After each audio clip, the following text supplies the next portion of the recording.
U.S. National Security Advisor Brzezinski flew to Pakistan to set about rallying resistance. He wanted to arm the Mujahideen without revealing America's role.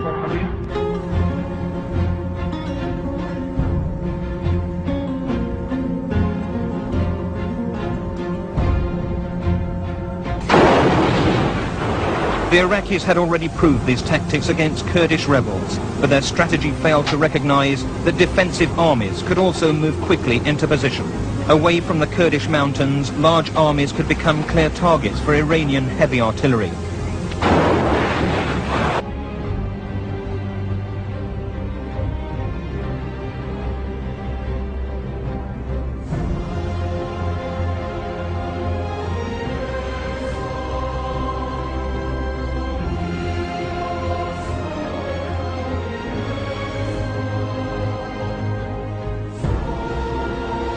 This does not mean stationing U.S. ground forces in the Arabian Peninsula, but it does mean American participation in joint exercises involving both air and ground forces.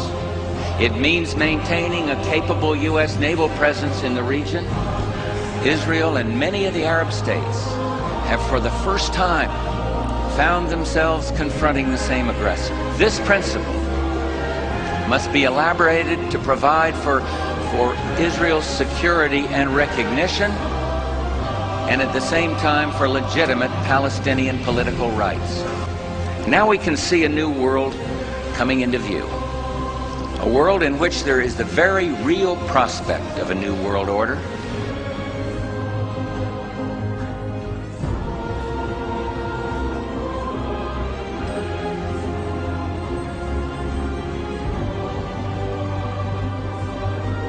Saudi Arabian Foreign Minister Saud Al-Faisal on Friday said that his country has proposed to the United Nations to form an international body to fight terrorism across the globe. Our close friend and ally Kuwait, we've had an important strategic dialogue.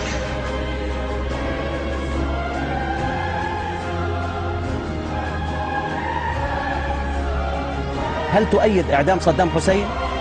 4787 88.6 من الشارع لا 11.4 لا. ماذا تقول لهم؟ بس دقيقة قبل ما يجاوب ايه أنا أريد أبدأ البرنامج أو الحلقة أدعو المشاهدين بأن نقرأ الفاتحة على روح الرئيس الشهيد صدام حسين. نحن هنا بسم الله الرحمن الرحيم على أحد نحن هنا ندين رجل. Well, let me just ask you this. If they did not have these weapons of mass destruction, though, granted, all of that is true. Why then did they pose an immediate threat to us, to this country? You and a few other critics are the only people I've heard use the phrase immediate threat. I didn't. The president didn't. And it's become kind of folklore that that's what's happened. The president went... You're saying that nobody in the administration said that? I can't speak for nobody and everybody in the administration and say nobody said that. The vice president didn't say that? Not, if you have any citations... I'd like to see it. We have one here. It says, some have argued that this is you speaking, some have argued that the nuclear threat from Iraq is not imminent, that Saddam is at least 5 to 7 years away from having nuclear weapons. I would not be so certain. And close to imminent. Well, I tried to be precise and I've tried to be accurate. No terrorist state poses a greater or more immediate threat to the security of our people and the stability of the world than the regime of Saddam Hussein in Iran.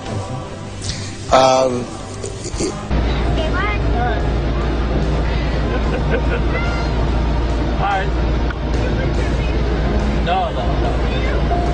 No, these. I need these. Alright. This violence was sparked by an incident involving this white car. Iraqi police say the car contained weapons and explosives and was driven by 2 undercover British servicemen dressed as Arabs. Iraqi police have issued these pictures of the men.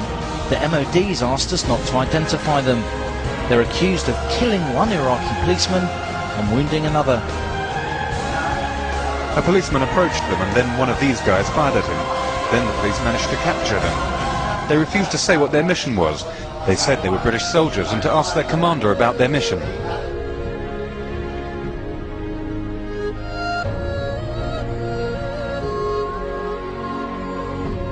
Arriving in formal robes to a warm welcome, he told them that despite progress in Afghanistan since the end of Taliban rule, they still needed to tackle terrorism and poppy growing for drugs. That could only be done, he said, through cooperation with neighbouring Pakistan.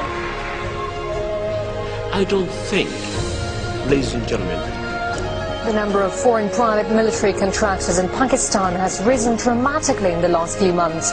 But do thousands and thousands of armed men on Pakistan's roads really add to security in the country? And we're now joined by our correspondent Alyona Minkowski, who's in Washington, D.C. Hello there, Alyona. So what can you tell us about this situation? Thanks, Julia. Well, that's the question that people are asking is, can they actually give more security in the country? Because at this point, these private military contractors are becoming better known for stirring up trouble than actually doing any good. We must root out terrorism and extremism. Immediately following the blast, Iran's religious leaders blamed the U.S. for the attack. What we can say without doubt about this issue is that the fingertips of America and Israel are definitely on this incident. So don't be fighting each other over chicken feed. That's what you're doing. Then in Sahih Muslim we are told, a Muslim ruler will die and there will be disagreement concerning succession. And then a man is going to come out of Makkah. His name will be my name and his father's name will be my father's name.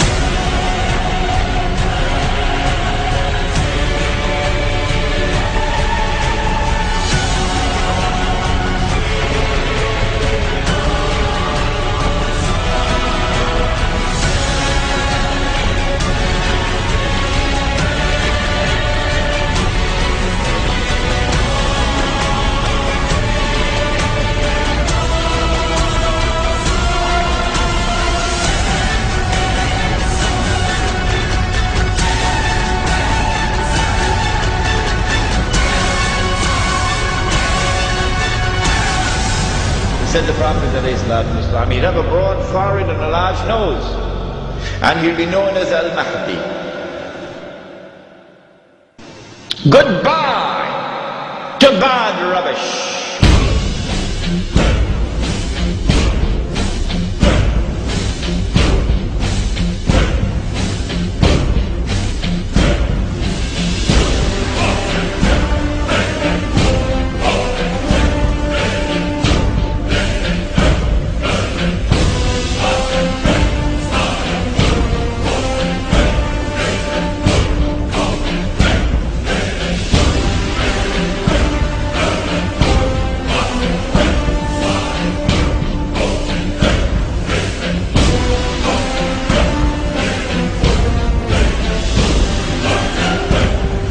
The British tried when Britain was the ruling state in the world, and the British failed.